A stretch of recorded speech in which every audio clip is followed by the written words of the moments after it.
Howdy folks, Chad here with Jenkins Outdoors, and we're on part 2 of the episode, How to Make Deer Chili. So what we have right now is some ground deer already cooked with some pepper and onion, and we're going to mix in 2 cans of pinto beans. So let me back up and rewind. We have 2 pounds of ground deer, 1 bell pepper, and 1 sweet onion. Okay, you can add whatever you want. You can add sweet peppers if you want as well. And you can add kidney beans, but I like pinto beans a little better. So we're going to add 2 cans of pinto beans. Now, before you put the pinto beans in the pot, make sure you drain them. Just always have. My mom always told me, make sure you drain your beans before you put them in there. So I'm just taking her advice. So we're going to put 2 cans of pinto beans in there.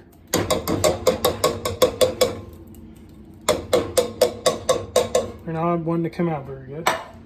2 cans. All right, we may need a bigger pot. Okay, 2 cans of pinto beans. 2 cans of diced tomatoes. Now, I get the diced tomatoes with the chili. I don't know. I get the generic kind, but you can get the Rotel. That'll work too.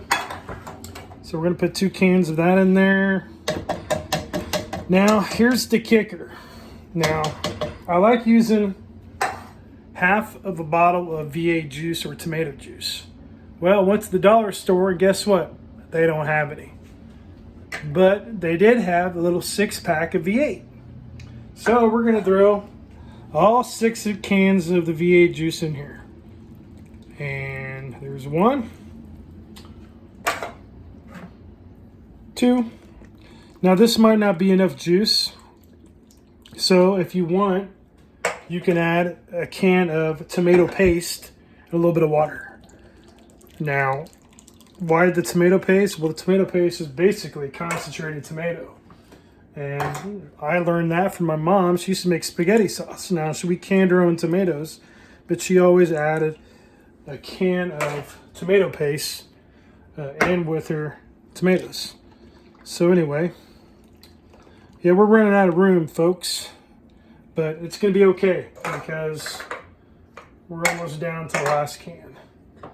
So here we are.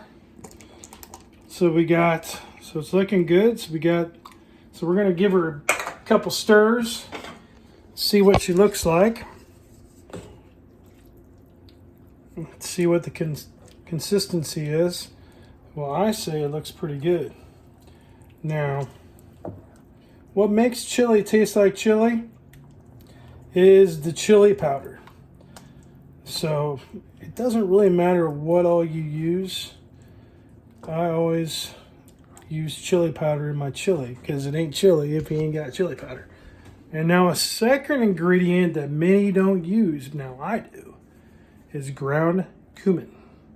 So what I do is while it's simmering now, I'm going to simmer it for about an hour. You don't have to simmer it that long. As long as you cook down the beans a little bit, get it hot, it's done. But I'm going to add just a hair of chili powder.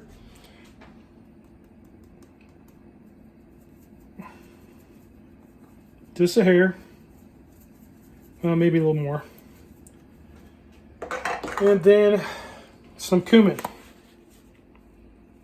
I already added some salt and pepper when I was cooking the ground deer. So what I do is, anyway, while it's in the middle of cooking, I take it out, put it in a dish, and let it sit in that dish till it cools down. Then I taste it. Then I decide what does it need.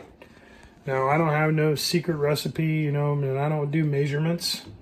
That's just, my mom never did measurements. Now, when she made cookies or something like that, she used a cookbook or whatever. But as far as making stuff like this, I just was taught, don't measure. You just do it by taste. So it's pretty much what you do. So anyway, that is how you make deer chili. Now, here in a few hours, it's going to be ready to eat. So hope everybody enjoyed this episode. And now you know how to make deer chili. Happy hunting.